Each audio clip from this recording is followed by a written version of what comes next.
O mar é um dos ecossistemas mais estáveis do planeta. É uma solução composta de água e mais de 70 elementos químicos, entre eles muitos sais dissolvidos. Foi no mar que a vida surgiu há 3,8 bilhões de anos. E até hoje, os oceanos abrigam uma imensa variedade de seres, de micro-organismos a baleias.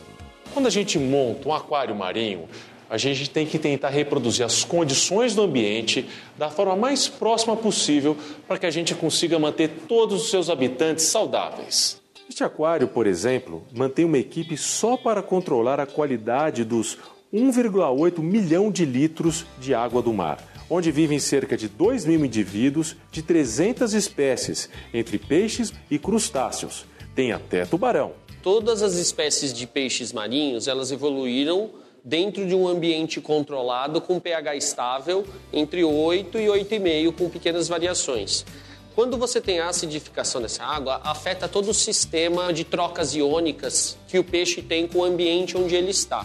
Isso vai gerar um aumento de muco e um estresse físico constante, que vai baixar a imunidade desses bichos e aí eles se tornam suscetíveis a uma série de doenças que podem acometê-los. No caso dos corais propriamente dito, eles têm o esqueleto de cálcio externo em contato direto com a água, onde o organismo se encontra protegido dentro desse esqueleto. Se eu tenho uma acidificação da água, esse ácido ele ataca diretamente a composição do esqueleto dos corais, desmanchando o esqueleto de corais e tornando esses animais suscetíveis a todas as ações dessa água, né? Todas as soluções aquosas que estão à nossa volta têm pH. Você já deve ter ouvido alguém dizer, por exemplo, que é importante controlar o pH da piscina para não fazer mal à saúde das pessoas.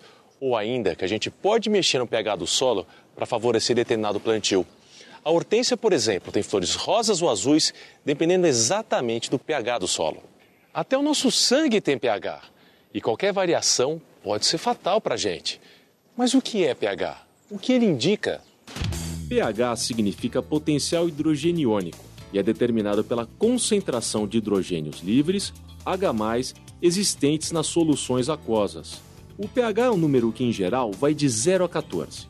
O valor 7 indica pH neutro, a uma temperatura de 25 graus Celsius. Líquidos com pH menor que 7 são ácidos. Líquidos com pH acima de 7 são chamados de básicos ou alcalinos. Quando a gente tem água pura, ela naturalmente está em equilíbrio com a sua forma ionizada. Ou seja, a gente tem uma pequena quantidade de íons H+, e uma pequena quantidade de íons OH-.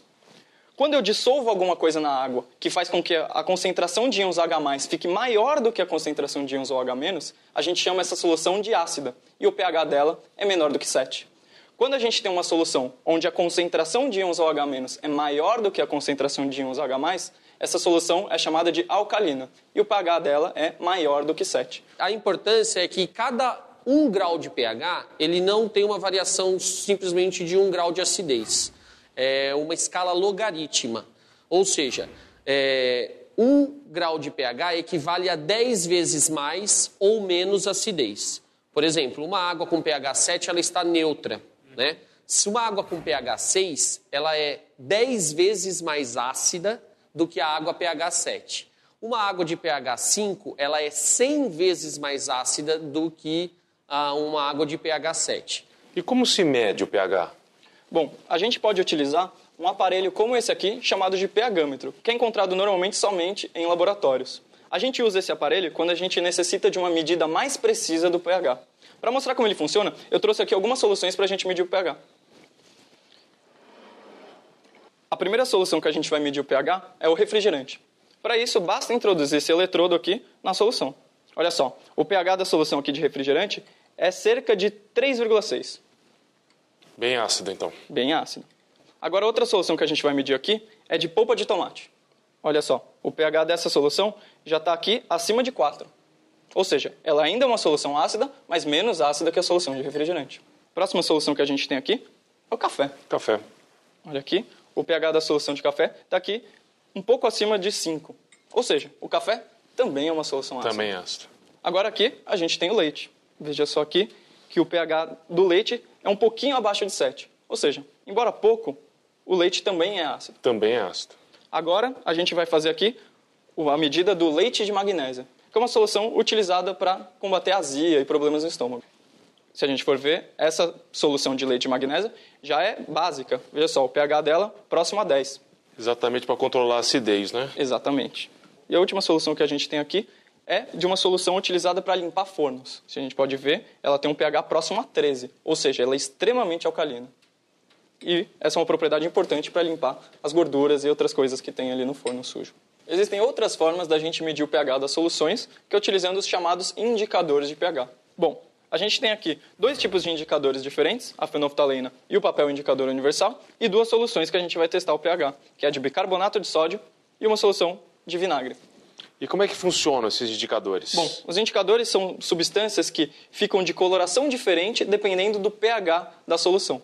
Ou seja, a gente consegue determinar de forma não muito precisa qual é o pH de uma solução, dependendo da cor que ela ficar quando a gente adiciona o indicador.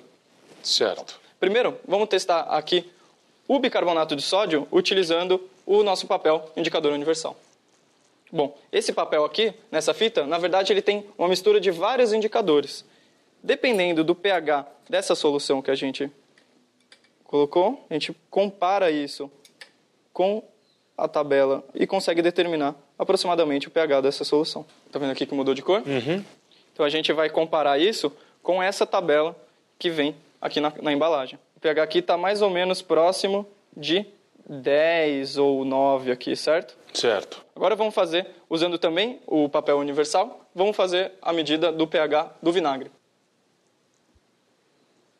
Se a gente comparar aqui com a nossa escala, a gente pode ver que o pH do vinagre está aqui próximo a 3, 2, certo? Certo. Ou seja, o vinagre é uma solução ácida e uma solução de bicarbonato de sódio é alcalina.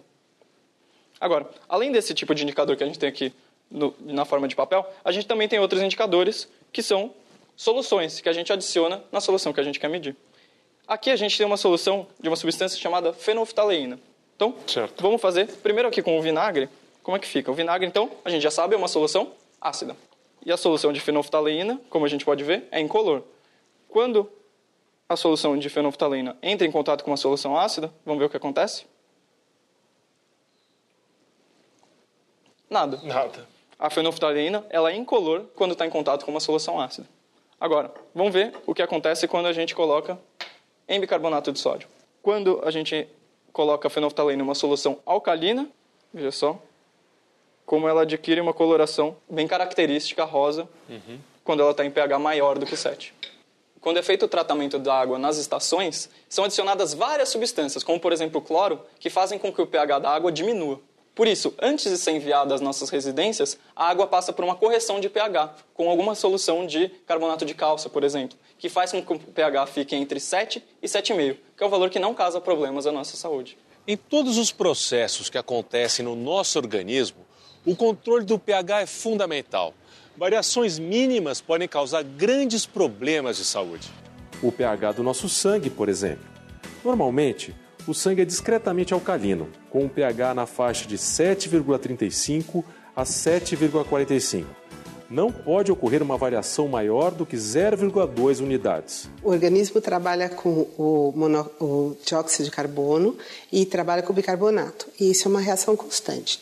Quando o meio está mais ácido, ele aumenta o bicarbonato. Quando o meio está mais básico, ele aumenta o dióxido de carbono. Com isso, ele mantém um equilíbrio da reação. O corpo controla o pH através principalmente do rim e do pulmão. Então, quando você tem muito bicarbonato, é o rim que elimina esse excesso de bicarbonato. E quando você tem muito dióxido de carbono, é o pulmão que elimina o dióxido de carbono. Com isso, ele mantém o equilíbrio da reação. Se esse pH não estiver dentro do normal, o organismo pode não resistir porque não vai conseguir reagir. Em geral, o organismo consegue resolver tudo sozinho. O que acontece é que quando você tem uma doença ou, por exemplo, se você toma alguma droga que é tóxica, como metanol, alguma droga mesmo, o pH pode se alterar e aí você vai passar mal. Ele só vai sair dessa estabilidade quando você tem uma doença que interfira. Então, eu posso citar, por exemplo, o diabetes. Quando você tem o que a gente chama de cetoacidose diabética, é um quadro grave do diabetes, onde esse indivíduo fica com o sangue muito ácido. E aí ele está passando mal, ele vai no pronto-socorro e ele tem que ser tratado e precisa de uma ajuda para essa acidose ser diminuída. Essas soluções que são capazes de manter um pH estável são chamadas de soluções tampão. Gustavo, como funciona uma solução tampão? Bom, uma solução tampão é uma solução cujo pH fica praticamente inalterado com a adição de ácidos ou bases fortes. E esse ácido ou base adicionado são consumidos nesse processo. Quando a gente tem uma solução comum, todo esse ácido ou base adicionada provoca uma adição, um aumento ou uma diminuição de pH. Bom, então eu tenho aqui um experimento para mostrar como que isso funciona na prática. Então aqui eu preparei uma solução tampão formada por ácido acético, que é um ácido fraco, e seu sal, o acetato de sódio. E aqui eu tenho uma outra solução, que é uma solução diluída de ácido clorídrico, que tem o mesmo pH dessa solução tampão que a gente vai trabalhar. O que eu vou fazer? Eu vou adicionar, então, a essas duas soluções pequenas quantidades de base ou de ácido, e a gente vê como que varia o pH com essa adição. Mas, para indicar essa variação de pH, então a gente vai utilizar um indicador ácido-base, que é o azul de bromotimol. Como o pH dessas duas soluções é levemente ácido, esse indicador fica nessa coloração amarela clara. Agora, eu vou adicionar nessas duas soluções quantidades pequenas de hidróxido de sódio, que é uma base forte. Vou começar por essa solução de ácido clorídrico, que não é uma solução tampão. Dá para perceber que, com apenas a adição de uma gota dessa solução de base forte, o pH já alterou, por isso o indicador, que era amarelo, passou para azul. Agora vamos fazer a mesma coisa nessa solução tampão. Olha só, na primeira gota que a gente adicionou de base, nada mudou. Vou colocar mais uma gota, 2, 3, 4, 5, 6, 7, 8, 9, 10 gotas, 11 gotas. Você vê que está ficando levemente azul, mas a cor principal ainda está amarelada. Então a gente precisa colocar uma quantidade bem maior dessa base concentrada para que a gente veja uma mudança significativa no pH e uma mudança na cor do indicador. Ou seja, uma solução tampão é importante para diversas coisas, para evitar uma mudança brusca de pH quando a gente tem adição de ácidos ou bases fortes. Gustavo, a gente sempre ouve falar que os oceanos são ecossistemas muito estáveis. Isso tem a ver com o fato de serem também uma solução tampão? Tem tudo a ver. Nos oceanos, o gás carbônico que se dissolve na água reage formando bicarbonato. E esse equilíbrio faz com que os oceanos sejam soluções tampão. É por isso que a variação de pH nos oceanos é muito pequena. No ambiente marinho, a gente tem uma série de sais dissolvidos nessa água. Eles se entram em equilíbrio dentro da dissolução total, baseado no nível de pH que eles se encontram. Então, como eu tenho um pH tendendo a variar para a acidificação por conta do processo de decomposição de matéria orgânica, essa solução tampão no mundo marinho, conforme esse pH se acidifica, ela dissolve alguns compostos químicos, liberando íons que vão se agregar aos íons de H+, e anular esse efeito de acidificação na água. Você acabou de aprender o que é pH. Conheceu o pH de várias soluções encontradas no nosso dia a dia. Percebeu a importância desse controle na natureza e até para o bom funcionamento do nosso organismo. E viu como as soluções tampão agem para impedir uma mudança significativa desse pH. E para vocês, bons estudos!